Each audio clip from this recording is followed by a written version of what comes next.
राष्ट्रोन्नति के पथ पर नित्य प्रेरणा।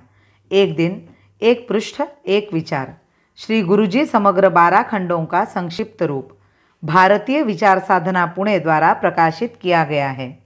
मैं डॉक्टर श्रीमती स्वाति सदानंद गोडबोले इन विचारों के एक पृष्ठ को प्रतिदिन वाचन के माध्यम से आप तक पहुंचाने का प्रयास कर रही हूँ।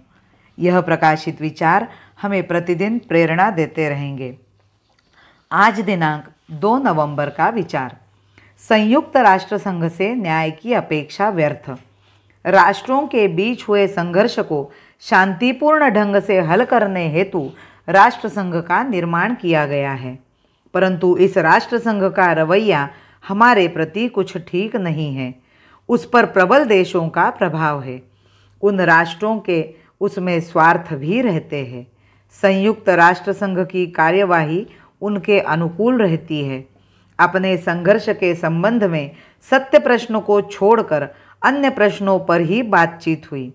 हमारे प्रदेश पर आक्रमण हुआ, इसलिए वह भाग खाली करने के लिए कहा जाना चाहिए था, परंतु उन बातों को छोड़ दिया गया। इस लड़ाई में सूक्ष्म दृष्टि से संयुक्त राष्ट्र संघ के महासचिव ऊ थांट ने मारने वाले और मार खाने वाले को समान ही माना है। ऐसे में संयुक्त राष्ट्र संघ पर विश्वास रखना हमारे लिए अनुचित होगा। संयुक्त राष्ट्र संघ में इस समय की सत्ता की राजनीति के अलावा और कोई तथ्य नहीं है। उसका कार्य पूर्णतया निष्फल है, इसलिए यह संघर्ष बना रहेगा। संकट के समय में ही शत्रु मित्र की परीक्षा होती है। संयुक्त राष्ट्र संघ के संबंध में मैं पहले से ही कहता आया हूँ कि वह शक्तिशाली राष्ट्रों की राजनीति का अखाड़ा मात्र है। इससे शांति आदि प्राप्त नहीं होगी। 18 वर्षों तक कश्मीर की समस्या को उसने लटकाए रखा।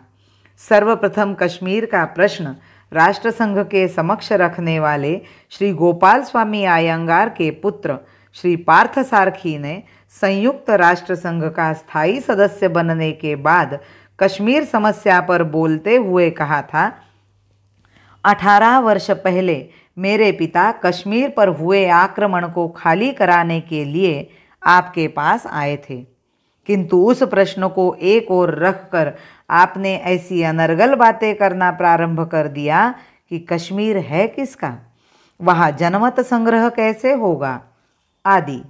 इसलिए हम आप पर विश्वास नहीं कर सकते। यह बात उन्होंने बिल्कुल ठीक ही कही थी। फिर हम यह देखें कि राष्ट्रसंघ के निरीक्षकों ने क्या किया। वे दर्शक मात्र बने रहे।